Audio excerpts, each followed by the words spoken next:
Welcome to Paranormal M, your source for chilling ghost stories and supernatural phenomena. Don't forget to hit that subscribe button and turn on notifications to stay updated with our latest content. Prepare for a spooky ride. What the fuck happened? Anyone experienced something similar? This story just happened to a good friend of my mother's this weekend. I got literal full-body chills when she told us. They were on the way home on the motorway, family of 4 in the car. Nothing out of the ordinary, a normal, warm, sunny day having conversations in the car. That's when literally out of nowhere the windshield burst into pieces. Her husband managed to stay collected so he didn't turn the car or step on the brake. Just slowed down and stopped at the nearest gas station. They got out and they made sure nobody was injured. Thankfully everybody got away without a scratch. They cleaned the glass pieces from their clothes, hair, and just tried to clean the glass from their car as much as they could and inspected the damage. Her husband made calls to the insurance company and let their families know what happened and that they'll get home late. Suddenly out of nowhere, 2 strange men approached them. They described them as looking very out of place. They looked like albinos, like having super white skin and hair, wearing, as they said, clothes from the 80s. They were both wearing thick leather jackets. Pretty strange considering the summer heat when everybody had t-shirts. It was not only their strange looks, but they were saying things like, "This is all it takes for a family's life to be gone." And, "They're very lucky. It's good that they were protected by the higher power." At the time, they didn't think much of the whole situation. After this, more people started coming to check on them when they noticed the damaged car and their shock. But as they got home and talked about the whole situation and what happened, they all realized the 2 men just disappeared as they also appeared out of nowhere. There weren't any motorcycles or cars near them. The people who came to check later were also coming from the gas station, parking further away. Now, of course, as they talked about it and tried to rationalize it, they said that they could have just been like motorcyclists considering the leather jackets, also noticing the damaged car from the gas station as they pulled up to the parking space. And in their shocked state, they didn't notice them coming. But they all got these weird chills when they discussed looking back at how weird and just completely out of place the 2 men were. Also the things that they were saying. They have no idea what caused the windshield to burst, because a rock alone shouldn't burst the whole windshield, which was in pretty much a completely perfect state. No cracks, no nothing. They all said that they were very lucky that they didn't get injured. Oh, and what gave me the chills is the family didn't want to tell them that day because of the accident. They only told them the next day that around the same time this happened, her father passed away. There are skeptics, but they said it made them think who and what these 2 men were. Maybe their father sent them. Angels, aliens, spirits, something else. Just 2 men who now appear strange, now that the shock is gone. I'd be interested in what you think, or if anybody else has met men similar to the description. Maybe we'll have an easier time making sense of what happened.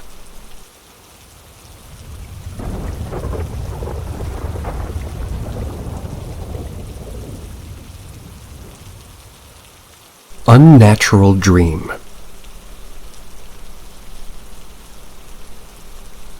When I was a kid, probably 5 or 6 years old, I was at a family friend's house with their son who's a little bit older than me. Our 2 families were very close. Both shared a deep fascination with mysticism, especially Native American folklore. I was laying in my friend's bunk bed, the lower level, and to find a small bag of rocks and gems in like a silk bed that were hidden. So naturally as a kid, I dumped them all out and I was playing with them. My friend comes into the room and absolutely loses his mind. He told me those rocks were cleansed through a Native American ceremony that he was only allowed to touch. They were supposed to ward off spirits, negative energy, things like that. He told me that they were hidden on purpose, and I tainted the ceremony's magic, so to speak, rifling through them. I was young and just said whatever. That night I slept over at his house. I proceeded to have the most powerful dream I've ever had in my life.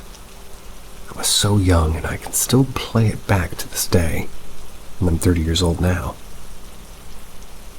I'm laying on my back because I'm sleeping. I'm looking down at myself and I know I'm asleep, but I can move. The room is misty and dimly lit. A lot of shade of dark blue mixed with shifting shadows. There's nothing else in my friend's room except me laying down. The corner appears this horrific-looking old-timey person, a guy. Very cliché, but it is what I saw. Had the fancy coat with the tails. Coattails. Nasty, stringy hair over a balding skull. And as fast as he entered my view, he flew over to my body on the ground and starts choking the life out of me, screaming in some ungodly, banshee-like way. And then all of a sudden I'm in my body staring into this horrific black eye. They say you can't feel pain in dreams, but I felt the breath in my lungs being squeezed out while I tried to scream, choking me harder and harder, laughing like it was bringing me joy. Meanwhile, in the waking world, I'm stuck in a state of sleep paralysis, screaming at the top of my lungs while my friend frantically tried shaking me awake. I do eventually wake up throwing crazy haymakers. Tears are coming out like I've never felt being so young. My throat was actually in pain. It may have been some sort of placebo thing. Anyways, that's the story. I'm sure I was just young and watched too many scary shit. Never touch anybody's special rocks, though. Banshee might try to kill you in your sleep. Duly noted.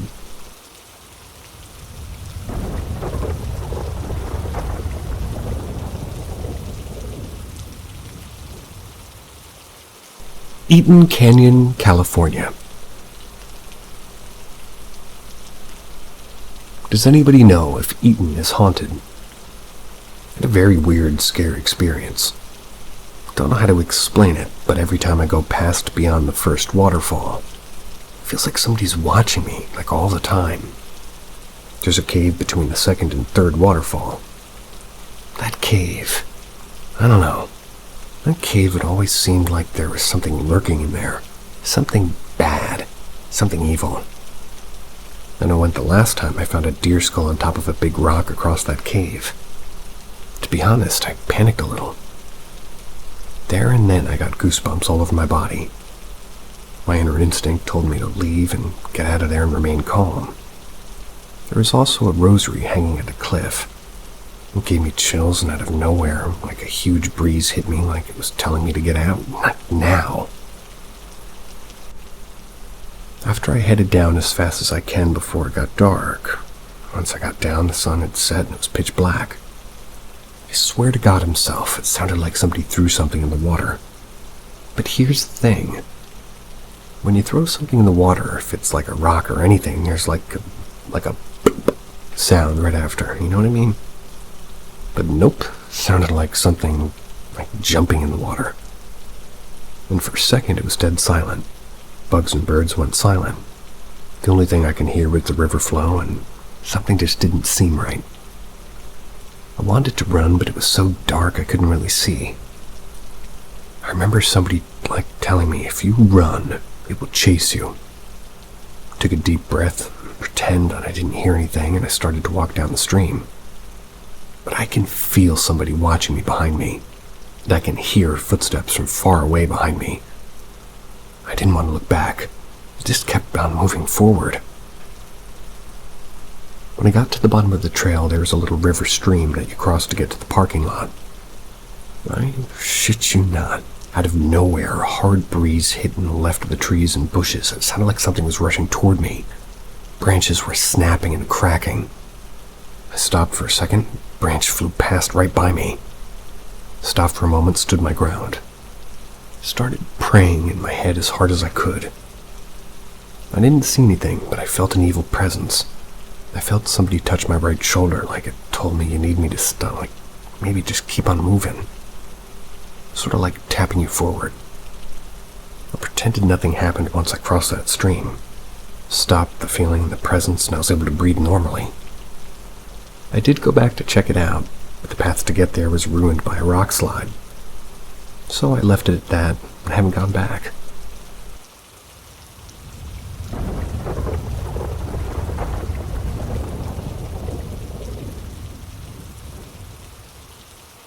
I didn't believe until I didn't have a choice.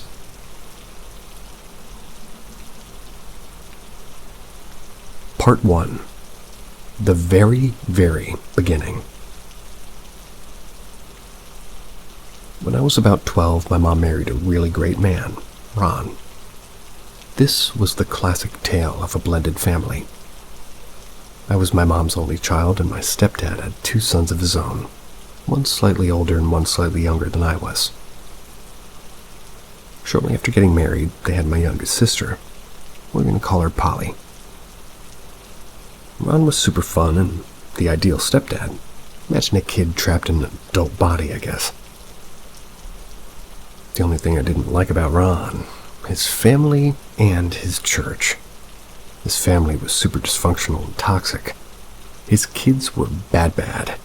I hated being around them. I'll get more to this later, but he didn't have custody and he was trying to get it. His church was very different from what I used to. I grew up Catholic. I'm not sure what he was, but at his church the service would take hours. There'd be people barefoot in the aisles, randomly shouting out, speaking in tongues. Whole production. Nothing wrong with that, but if you're Catholic and, well, you've ever been to this kind of church, it's a very different experience. We didn't go to his church often, but after my sister was born, he wanted to go a lot more. There was this one very sweet old lady at his church who would always come up and say hi to my mom and the new baby. We didn't know her well, and she would be the first odd experience that we had. One day my mom, Ron, baby Polly, stepbrothers and myself all went to this church. The older woman came up to us, and instead of her typical upbeat, happy demeanor, she seemed very concerned, pulled my mom aside from the group. She warned my mom, and she could see and she could sense a very, very dark, evil, powerful energy attached to Ron's family. She said she could see it already affecting him and his boys. Warned my mom, and she needed to get my sister and myself away to keep us safe. This woman was very concerned, but my mom brushed the whole situation off as just being a crazy lady. His kids kept getting worse, trying to attract pedophiles online because they thought it was funny. One tried to kill his grandfather, theft, vandalism, all sorts. So they weren't allowed to come around as often. Well, that's good. Simultaneously, my stepdad began to get cranky, sluggish, and weird. I started feeling very uncomfortable around him, disconnected. Trigger ahead. You've been warned. This all came to a head shortly after my sister turned 1. My stepdad hung and killed himself, and I found his body. We had no warning, and in hindsight, I can see changes in his behavior, but none that would have made us think that this was coming. He left a note to my mom and sister, literally deeply, sloppily scratched into the wood on top of a desk in the same room. Very rushed, too, not at all in the right state of mind. My mom went into like a months-long state of shock, not eating, not talking, barely able to hold eye contact. We moved out of the house and in with my grandparents temporarily. This is where things started getting weird. My mom was the first to have this little experience. She claims that she could just feel Ron's presence with her, and she would rock Polly to sleep or hang out in Polly's nursery. She would think she could accidentally hear Ron behind her or catch glimpses of him in the corner of her eye. Then she started smelling his cologne clear as day regularly. Part 2. The New House. Eventually, my mom bought a house for us to move into. On the day of closing, she slept in the house on her own first night. She claims to this day that Well, she knew everything would be okay because she felt his presence there so strongly. Could smell his cologne everywhere in the house. She spent the whole first night crying, but feeling sort of reassured that she was going to give us a great life. Ron's presence was a great comfort to her. It really all started as these very minor, some could even say positive, comforting experiences. That was until the first majorly weird experience. Months after moving into my room, I was heading home with Polly from daycare. Polly doesn't remember Ron, and at the time didn't know how he died. One day as my mom and Polly are heading home, Polly, maybe 2 years old, says to my mom that she doesn't want to go home. My mom asks why. Polly responds, because that's where Daddy is. Daddy's sad. My mom's silent. Polly continues. Daddy can't breathe, his throat hurts. Daddy's choking. Starts making choking noises in the back seat. My mom loses her shit and speeds home. She immediately tells me, and I'm like, yeah, I don't know about all that. It was hard not to believe her when hearing the panic and fear in her voice. We didn't live there long. I was, at least, not living there long until I started experiencing things too. The house is a historic home. It had cold spots. Not, oh, the windows are old in this room, so it's cooler type of spots. But I mean a significant drop-off in temperature by like 15-20 degrees. The cold spots, like 1, my sister's playroom on the first floor off the living room. 2, my bedroom closet, like only upstairs. My sister's bedroom upstairs, too. My first experiences were also pretty minor. I'd open my closet to get changed in the morning, get hit with sort of a burst of cold air daily. My mom and I would be hanging in the living room, and toys in my sister's playroom would regularly go off on their own. Most often it was this riding horse toy you had to sit on, and it would sort of sing this song. I'm a happy, happy horse. That's the name of the song. Toys go off, and this occasional bump in the night eventually turned into the faint sounds of footsteps in the upstairs hallway. We chalked all these things up to having an old house, and it being normal to hear some creaks and bumps. I would also hear my sister talking to somebody in the middle of the night in her room. She had this framed picture collage in her room from her dad Ron's funeral service. It was a bunch of pictures of the family, and we'd hear her talking to somebody saying who all the people were. This is my sissy. That was my daddy, and this is my mommy. We set up voice recorders and caught it happening. And when we asked who she was talking to, she always said, "Put, put." Our dog also would randomly start barking and growling at nothing in the house. Typically it was in the living room towards the stairs. Things really got so much worse though, guys. Part 3. The Arrival of Mark. My mom started dating Mark. Mark was my best friend's dad. He lived down the street and worked midnights. Mark would come over to the house every now and then, and would always notice activity ramping up a bit, at least when he was there, and shortly after he left. We didn't really think anything of it, still just minor things. I did local theater in high school, and there was a girl in I guess you could say my cast, and her name was Katie. They came into rehearsal one day covered in bruises. We found out Katie's husband had been, she'd been hitting her, and she really needed some place to stay until things calmed down. My mom is a GV survivor, so this tugged at her heartstrings, and she told Katie that she didn't have a choice. She was coming to stay with us temporarily. My mom was worried Katie's abusive husband would show up at the house, so she asked Mark to start staying over.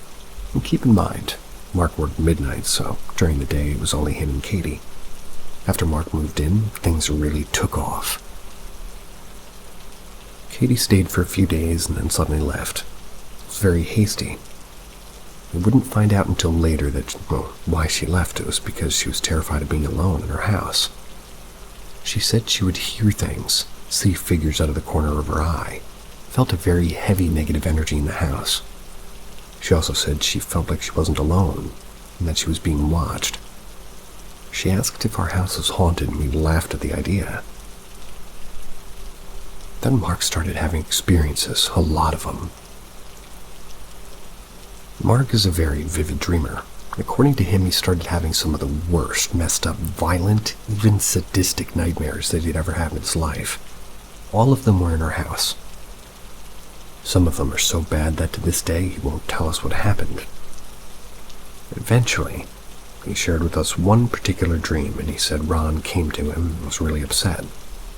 He had met Ron previously, maybe once in like a high school function.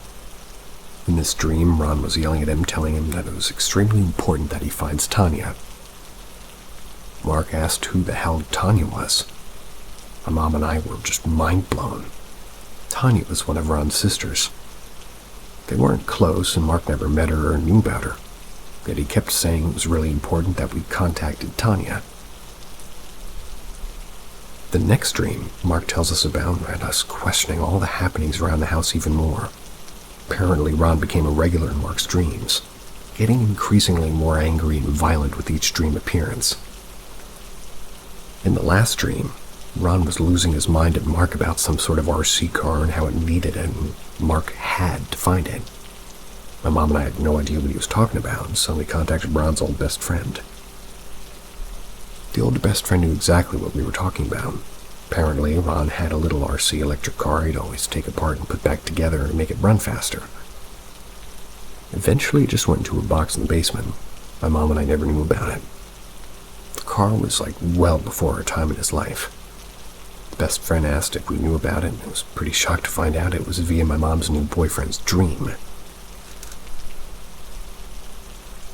Part 4. Polly's Bad Behavior and the Missing Apple. The incidents only increased in frequency and severity. Bangs, loud footsteps, sound of running, feeling of not being alone, cold spots even colder. Mark moved in full time. Polly's behavior took a turn for the worst. Polly quickly lost the tiny amount of emotional regulation toddlers have. She threw tantrums constantly, would hit, scream, throw, and bite over the tiniest of things. Her lying went through the roof. We figured these were things being learned at daycare. She completely stopped sleeping in her own bedroom because she hated the room. Just walked in the room with her would just lead to a meltdown.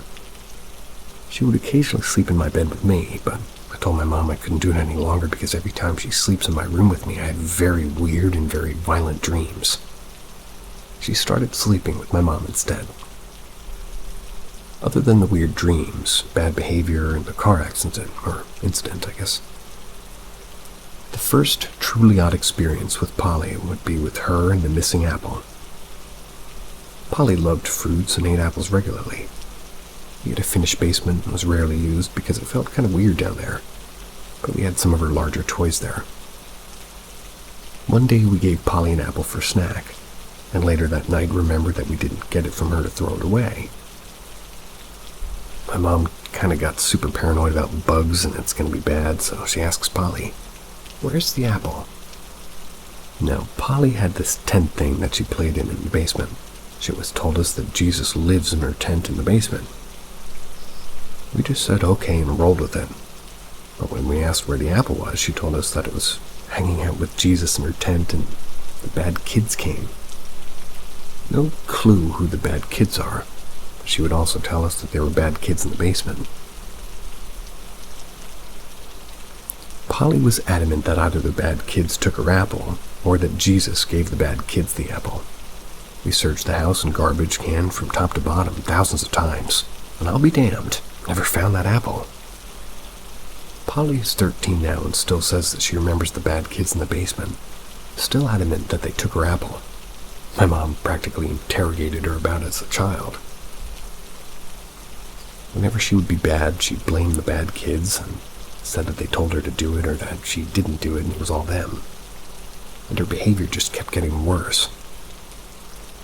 Well, until she eventually would get so upset about something that she would start screaming, then she'd start biting herself until she drew blood. This is not normal for a toddler. No. And keep in mind, this new habit of violence toward herself, the story only gets crazier from here. And a little side experience that my stepbrother Nick Mark's son had. He didn't live with us, but he did have a key. He wasn't fully aware of any of the things happening in the house at the time. He was coming over to hang out, but we were still out running errands.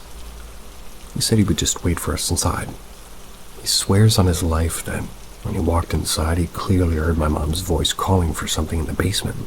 Heard kids. He went down to look for them and then called me to ask where they were. I said that we were still out and asked why. He was adamant that he thought he heard us. Well, while down there, apparently he felt the need to take a shit. Because what a story would it be if my brother didn't include him taking a shit? Didn't want to make the, main bathroom smell, so he used the basement bathroom, since he was already down there. He claims that right after getting off the phone with me and being mid-shit, he heard a child laugh right behind him and he freaked out. According to him, he's never pinched one off and gotten out of the bathroom so quickly in his whole life. The basement kids, maybe. Part 5. The Crazy Sights and Sounds. Now, we'd been living in the house for a year-ish. The experiences were only getting more frequent and undeniable. The footsteps, the toys, the cold spots, the sounds, the dreadful feeling, making excuses for the things happening around us was getting to be very difficult. Polly's being bad. Nobody's getting any sleep. We were frustrated, exhausted, and drained mentally, emotionally, and physically. I think that's when whatever we were dealing with took advantage of us the most. Polly started having night terrors regularly, very different from a nightmare, and also started sleepwalking. You'd find her standing in the doorway of her room, standing right above the stairs, standing somewhere in your room where you'd wake up and she'd be standing at the side of your bed. We were terrified of her getting hurt. At the same time, the sounds of heavy footsteps upstairs became regular. I remember one night my mom had to put Polly to sleep up in her bed, and Mark, my mom, and I were all sitting in the living room watching a movie. Clear as day, we heard somebody absolutely booking it down the upstairs hallway. We gave each other that look, so to speak, and my mom says, "Oh, hell. Oh, no, she's not going to go check." We needed to make sure Polly wasn't sleepwalking. Somehow they convinced me, the teenager, to go upstairs and check on my sister. And there she is, fast asleep in my mom's bed. Certainly not sprinting through the hall. Another memorable experience was soon after my sister's 3rd birthday party. Mark, my mom, and myself are hanging out in the living room with Polly upstairs asleep. We hear somebody come barreling through the hallway and down the staircase. The stairs were on the far left side of the living room against the wall. At this point, the sounds of footsteps had become such a normal occurrence it doesn't even fully weird us out anymore. But this night was different. Polly had some helium balloons from her party in the doorway of her playroom. And as we're all sitting there after hearing somebody or something come down the stairs, I kid you not, we started seeing one singular helium balloon very slowly float from her playroom, across the living room, up the stairs. I was astonished. None of us could believe what we just saw. My mom went to get the balloon and found it halfway up the stairs on the landing.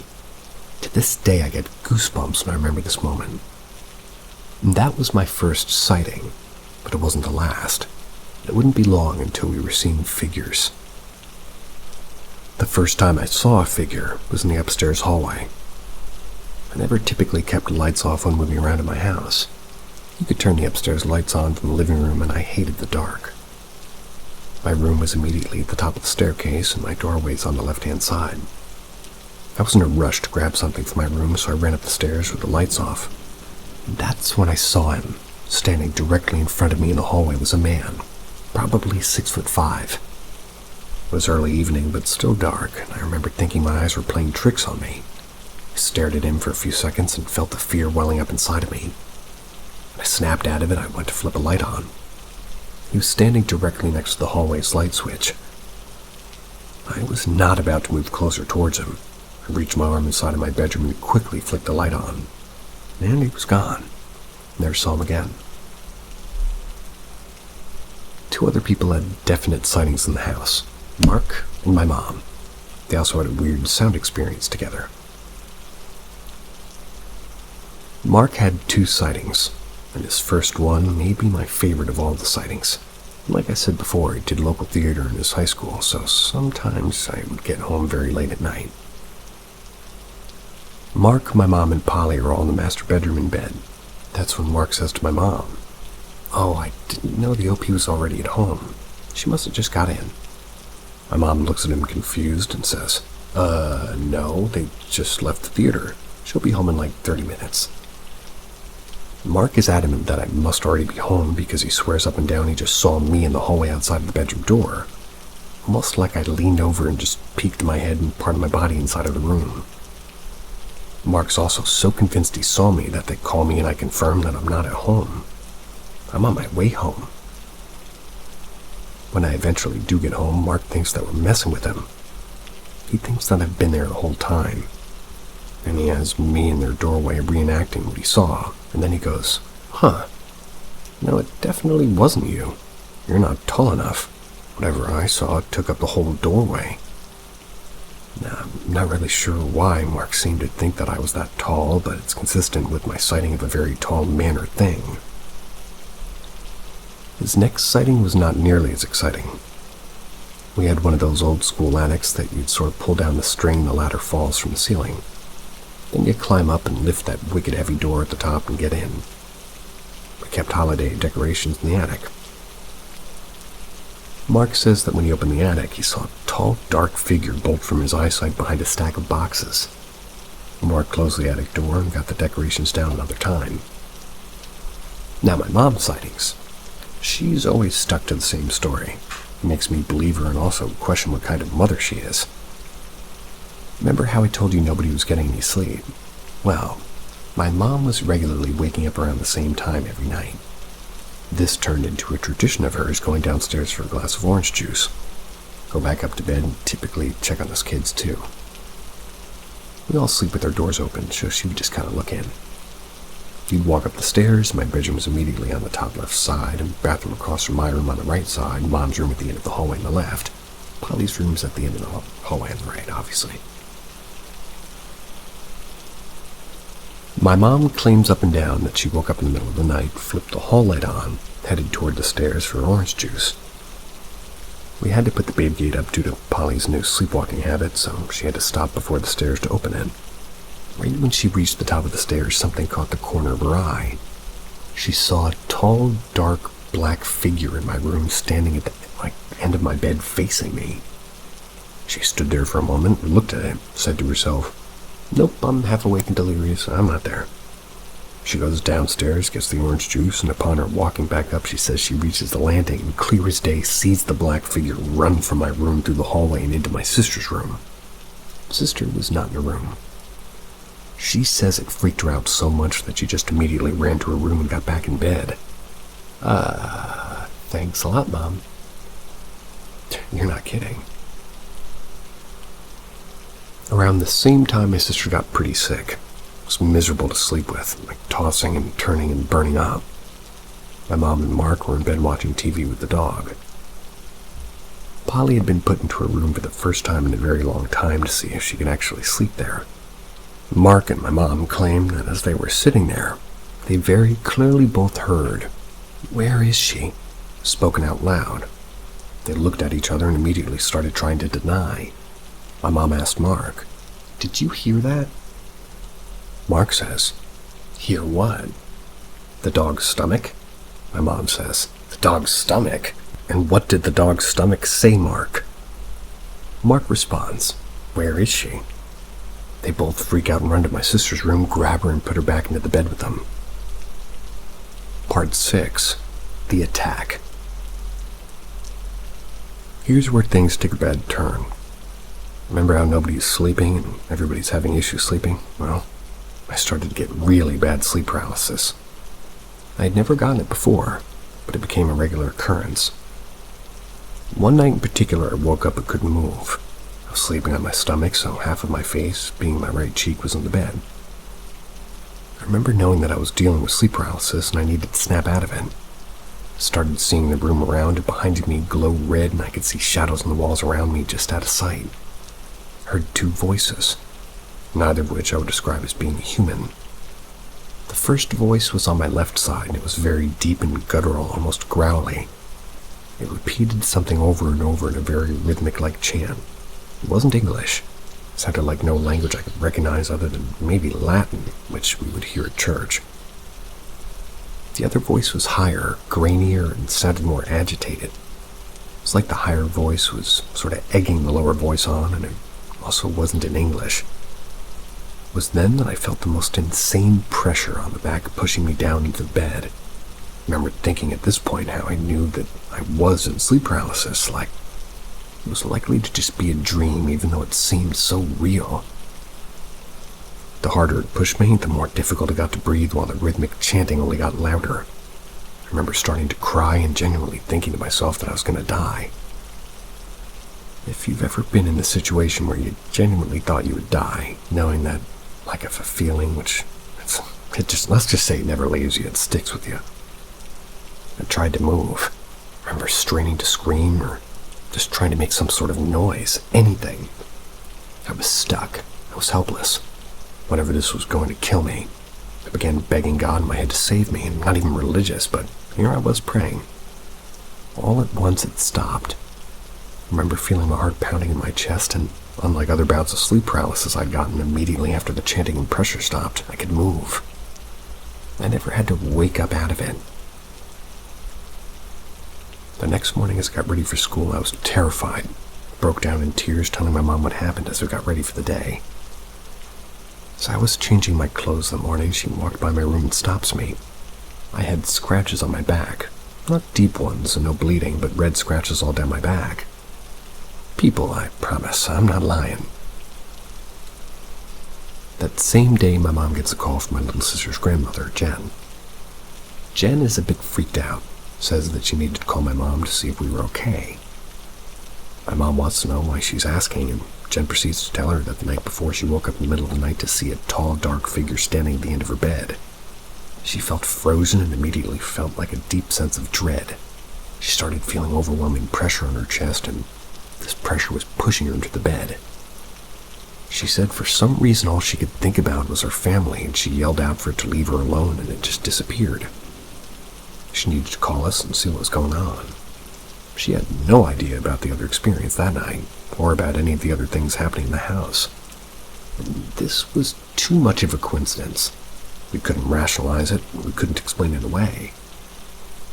It was just my own experience. We could have just made excuses, but how did Jen know? And what did Jen also see? At this point, we knew that things were getting serious. We needed help. Part 7. We Need Help / The End. My mom had friends that considered themselves amateur ghost hunters. When they heard about the things going on in the house, they were basically down my mom's throat about coming to investigate. They set up cameras, they set up recorders, and all sorts of gear. We all had to leave for a weekend while they looked through the house. And now I was just a young teenager, so I wasn't allowed to see all the findings, but my mom and Mark were there to see them. They showed the findings to my grandparents. My grandfather's a big military war vet, pretty no-nonsense guy. He said the recordings gave him chills. He never liked coming to our house because it felt odd there. The most active room was Polly's room. And at this point, Polly's room was an icebox, pretty active. Every cross from the house was placed in a room, and we even had a rosary blessed by the Pope in there. We weren't really super religious people, but going through an experience like this makes you do crazy things. In Polly's room, his voice, and it was humming over the recording. They caught something moving the recorder around, and clear as day heard a male voice. It said, "What is this?" while moving the recorder. They caught toys going off in the playroom and caught the doorknob on my bedroom closet jiggling. They asked to come in and do more research. My mom said no because things ramped up a bit in the house after that and Polly's behavior spiked. We knew we needed some other form of help. We first just reached out to a woman in her family, Tina, who was very involved in her church. Tina came over for the first time and immediately stopped when she came through the door. She put a hand to her chest and said, my God, I'm so sorry, but I just got the most overwhelming sense of my mom being here when I walked in. Her mother had passed a few years prior. It was a huge part of our overall family. It didn't dawn on us until that moment that my cousins and I had a running joke growing up that we all had an imaginary friend. They were named Mrs. Tut-Tut. They lived with her and Tina. She was responsible for taking care of it. I remember the putt-putt person Polly was talking up to her room at night. Then we caught the old woman humming in the room. Well, anyhow, Polly's behavior was still getting worse and it was starting to concern us. Tina asked when she came in if she would mind if, she said a quick prayer over Polly. Polly was dead asleep on the couch. Tina walked over and sat on the couch next to her, put one hand over Polly and started praying a quick prayer. And I kid you not, Polly's eyes shot wide open. She immediately sat up on the couch and was thrashing around, kicking and crying, screaming that she wanted to go up to her room. As soon as Tina said amen and stopped praying, Polly crashed back down on the couch and was out like a light. It was as if she never even woke up. We looked at each other with eyes full of fear. How could we rationalize this? 4 people just witnessed it. We feared for Polly. At this point, we went to our church and spoke with our priest. He listened to our stories and gave us advice. He told us that based off of what we were saying, he felt the entity was evil, and we shouldn't try and make contact. He had to assure my mom that this was not Ron. We should avoid discussing it in the house at all costs. No talk of the devil or watching scary movies. A crucifix blessed with holy water was to be placed in the most active room, and they're still there to this day. He said that he felt it was probably demonic as they can masquerade themselves as somebody else in the beginning, and they feed off of the grief and the stress. He said they couldn't do any sort of exorcism as the church has to go through an approval process for that, but he gave us holy water and agreed to bless our home. He also taught us how to bless the home ourselves for future reference. He, Tina, and my mom went to the house to bless it. Room by room they went through performing the blessing. When they finished the blessing, they all went outside of the driveway. The priest left and my mom lit a cigarette to smoke with Tina. That's when they claimed that an all-black dog came slowly walking out from behind our garage toward them. They said it was nasty looking, beat up, gross hair, just the ugliest dog you've ever seen in your life. It was coming towards them, teeth bared, growling and snarling at them. My mom claims that she just felt it was evil and screamed at it to go away and leave them alone. Then it ran off and she never saw the dog again. And that night my mom says that she had the most realistic dream of her life. She was wrestling with some sort of dark figure that was fighting with all she had. She was screaming at her to leave her and her kids alone, and she woke up from her sleep completely exhausted and covered in sweat as if she'd actually been fighting someone. And that was just about the end of it. Polly's behavior significantly improved. The noises and sightings stopped. Everything went back to normal for a really long time. The last thing to have happened was in 2017 when I was packing up for college to go back home for the summer. My room was all packed up and I started to feel a bit weird being alone in my dorm room. I didn't have roommates, but I didn't feel alone. I contacted my mom and said that they also started hearing some things in the house again. On my last day at college, I had to run up to my dorm room to change my clothes real quick. When I entered the room, I felt a really heavy negative energy. Sat down in a chair in my room and immediately dazed out as if I was like the most intense daydream ever. The daydream was terrifying and was very violent regarding my little sister. I booked it out of my room and called my mom and told her. They re-blessed the house and we haven't had any problems ever since. Now, I know so many of you will say that this is fake. You'll say that this is made up or that this is exaggerated. If it was just my account of this experience, I might agree with you. But it is in fact that so many people around us experienced this. So many people were present for the same events and went on for so long. I can't doubt it in my mind anymore. I honestly think doubting it was giving it power. But since we've accepted what we went through and decided that we won't fear this thing or give it power over us, we've been fine.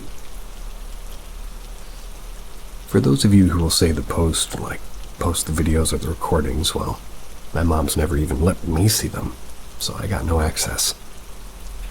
I only have my first-hand accounts, and also these were taken in like 2015 or 2016. I don't have any photos or videos from that long ago.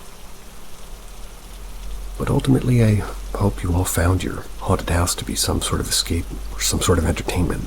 None of us believed in ghosts, demons, hauntings, whatever you want to call them, until we lived here. My mom claims that I had weird experiences and sightings as a child, and a few that I actually remember. Nothing like those. We actually still live in the same house. So there it is, the story of our haunted house. And a side note or fun fact you may all find interesting. Mark's aunt and uncle owned the house that we live in. That was when he was a child. There were different owners between us. But after my mom and Mark started dating, we found out that Mark's aunt and uncle used to live there. We learned a bunch of other history about the house, and the house still had some awesome things in it that Mark's uncle had originally built, like the bar in the basement or the built-in bookshelves. And the last weird side note, we redid my bedroom halfway through these experiences. So when we pulled my bed out from the wall, there was this weird devil cat stick figure drawing on the wall behind my bed. Never noticed it when we moved in, but somehow it was pretty big, like halfway up the wall. It took us 4 coats of paint to get it to cover up. We'd paint over it, and the next day you'd still see it. It's very weird, but the devil cat's just a blue wall now. Mark's family didn't paint the devil cat thing, and that's it. That's the end. If anybody has any questions, I'm more than willing to answer them. And ultimately, I hope that all of you guys stay safe out there and never have to experience anything like this.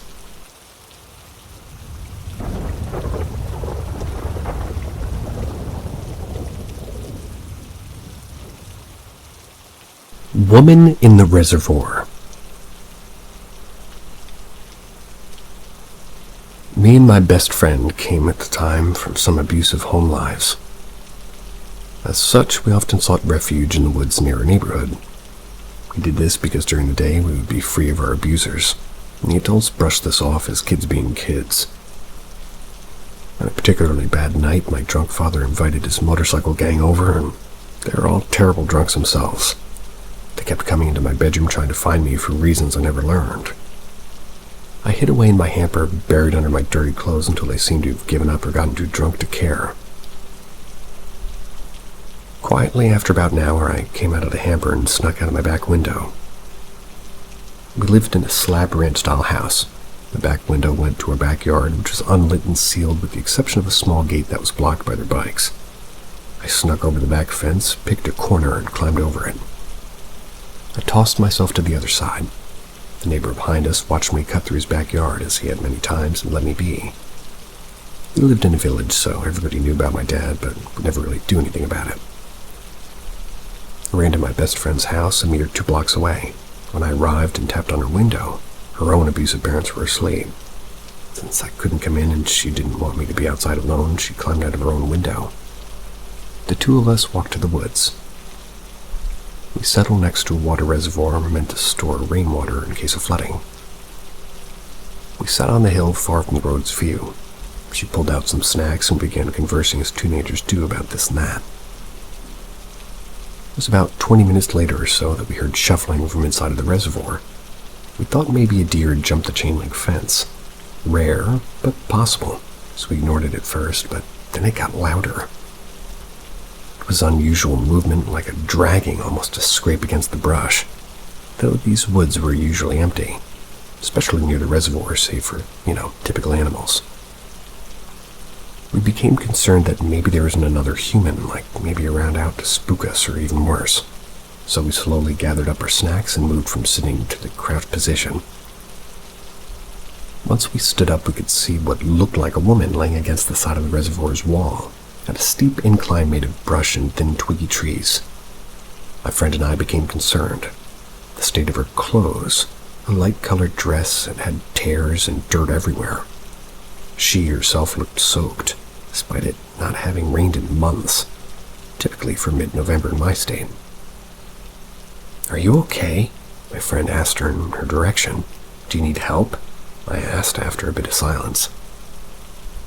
Nothing. The woman didn't move, didn't say anything. For a moment, we didn't know what to do. It looked like she needed help, so we didn't want to just leave, but who would we go to? Would she be here if we found help and came back? Oh, my best friend and I began to whisper possible options to each other when the shuffling crawl resumed. We turned and looked at the woman's direction. She wasn't crawling anymore, but sprinting towards us. She was going fast enough that the long, disheveled hair that had been obscuring her face moved behind her. Her dark, swollen face was visible. She had blue lips, white, milky eyes that began to screech. My best friend and I booked it and ran as fast as we could and get the streetlights their orange glow, and we could hear until we crossed the street and then silence. We turned back, looked at the fencing, looking for any signs of her. We saw nothing. We began to talk about how it was probably a senior teen, maybe messing with us. Then we saw her standing inside the fence, just staring at us. The orange glow of the lights hit her, making her features seem soft, if not still unsettling. I took a step in her direction, believing now that she was just some crazy homeless woman. She was behind the fence, and at the time it would take for her to climb it made me feel pretty confident. I shouted at her. I told her she was a creep for scaring us, and that it wasn't her fault that she was homeless. I did the front-end motion with my shoulders, if you know, you know. I shouted for her to not be a dick. This must have made her angry, as part of me knew it probably would have, so she started to rush the fence again. It's a tall fence, so I knew that we could duck through some yards to safely, get away before she hit the ground on the other side. I wound up watching. I wound up daring her, but she got to the fence and didn't climb it. She moved through the chain link as if it wasn't even there. My best friend grabbed me and we started booking it back towards her house as fast as our little legs would carry us. We heard one shout from the woman, and it was blood-curdling. It sounded like it was fading in the distance. She was gone. We never went back to the reservoir spot, and we only returned to the woods during the day. After that, though, the paths and trails no longer felt safe. Everything had a weird stillness or weird quietness. We no longer heard birds or bugs, and it never felt safe again. We were 16 at the time, and had long since moved from that village. Went off to college. I lived in a suburb, moved to a large city, and actually packing to move out on the state entirely. The house I'm leaving is near a lake, and packing up my life has meant keeping some odd hours. For the first time in years, I found myself up at night and moving boxes into the garage. I stopped and took a look at the lake on my way back to the house, but froze. I could swear I saw the woman crawling on her belly, dragging herself up the side of the lake through the mud that sat on the edge. In an instant, she was gone. Rushed back into the house, and I'm not sure what this means, but my aunt's coming to sage the house and all of my things. She's also insisting on doing it in our new place before we move anything. I'm gonna let her. I wanted to tell my best friend, but she passed away a few years ago. That's another story entirely.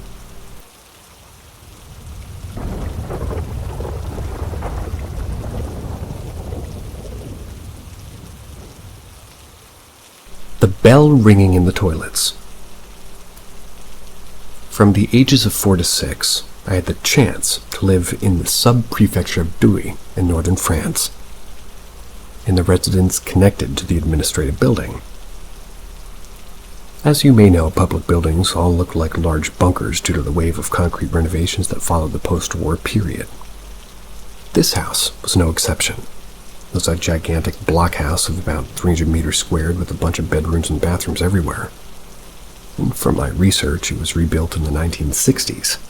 Before that, the prefecture was just a remodeled hotel dating back to the Napoleonic era. The short period of my childhood that I spent in Douai was marked by a creepy sound of a bell that kept ringing in the guest bathroom in the loft, which served as the entrance to the residence, and for guests of the prefecture.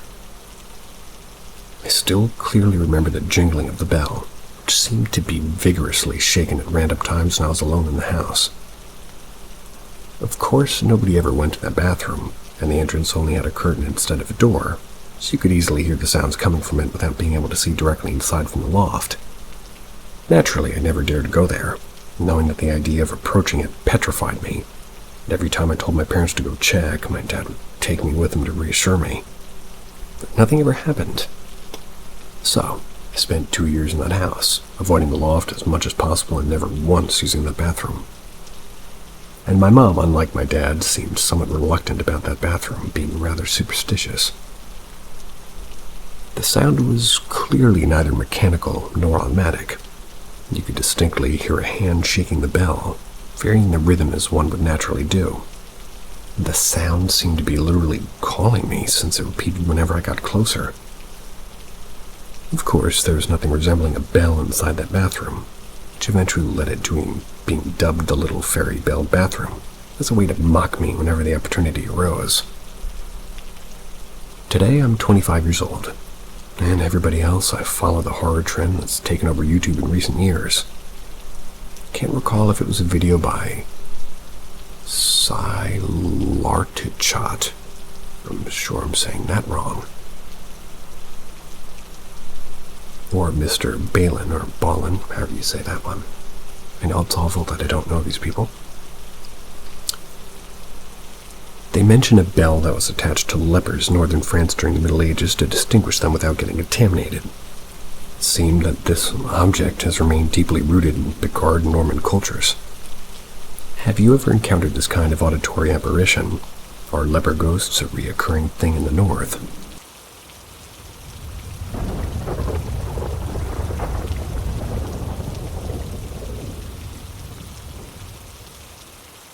Ghosts are just unfortunate short-time travelers.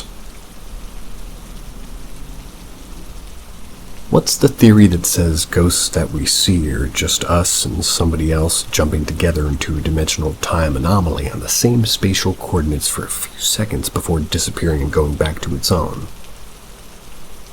All of the encounters and witnesses I heard up to today seem like they lead to this.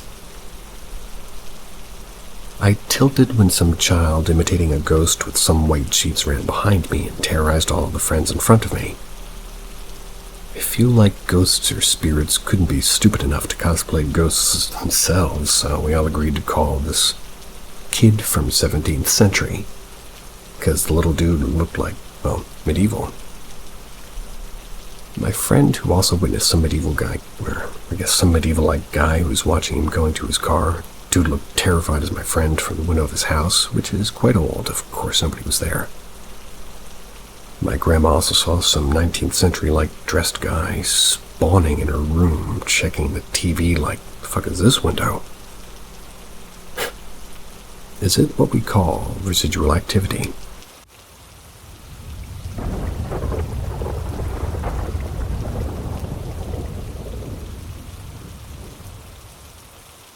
My daughter died. I had twins born 10 weeks early on DI Los Muertos. Saved one of them. My husband and I went to Mexico for the Day of the Dead in 2016. It was an amazing experience. Found out I was pregnant with our eldest son a few weeks later. Our beautiful daughter Claire came to the world in 2019. She died in 2020 from brain atrophy. After her death, I found out I was pregnant with twins. It was emotionally very hard. In that 30 weeks, one day, on the Day of the Dead in 2020, I went into spontaneous labor. I had an emergency C-section.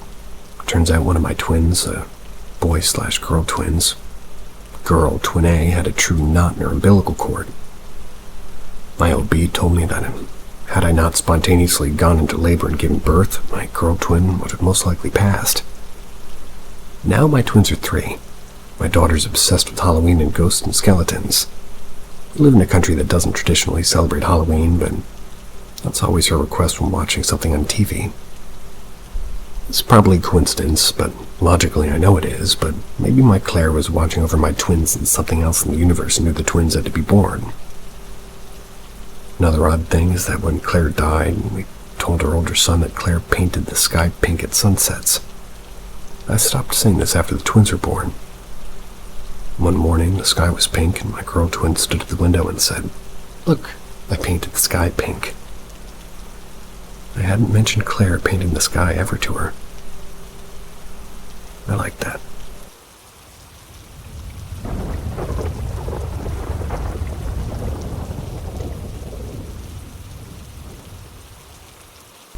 My mother and I had the same dream on the same night.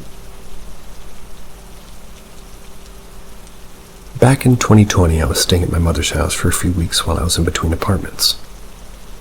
For context, she was raised Catholic, raised me the same, but around the time I was 10, we simultaneously lost interest in the church. She's never been particularly spiritual since then, besides believing in something else. One night, I had an utterly vivid dream. I was at my grandmother's, her mom's, lake house. It was a beautiful day. All of my dead relatives were there. My great-grandparents, who lived well into my teens, my grandmother, who had died in 2016 from cancer, her siblings, who had gone before her, and all the rest. I remember that somebody said something to the effect of, "We're so glad you're here. We've missed you so much." The next morning, I walked into the kitchen, started my morning routine. As my mother and I started getting to talking, I told her about this crazy dream I'd had. Everyone was so happy, and it felt as immediate and as convincing as waking life, or waking life. She got very quiet and put her phone down. And the great-grandmother and great-grandfather were there. Yeah, and so was their son. They had died when she was pregnant with me. I had the same dream last night. My mom, perhaps the most level-headed, rational, reasonable person I've ever known, went on to describe in great detail the dream she'd had that last night, telling me about how she was at a party at her mother's house with all of her past loved ones. She even went so far as to include names and details I'd left out of my own off-the-cuff account that matched my recollection precisely. And if I remember correctly, I think she might have even started crying a little. The only conclusion we could draw is that they were visiting, like reminding us that they loved us. I'm sure I could rationalize it or find an empirical justification, but I'd like to think that it wasn't a coincidence.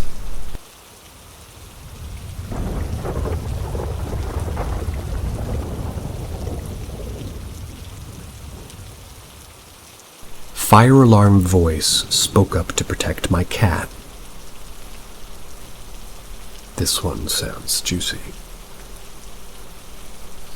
Okay, so there have only been 2 moments in my life where I've had absolutely no explanation for what I heard, and this is the most recent one.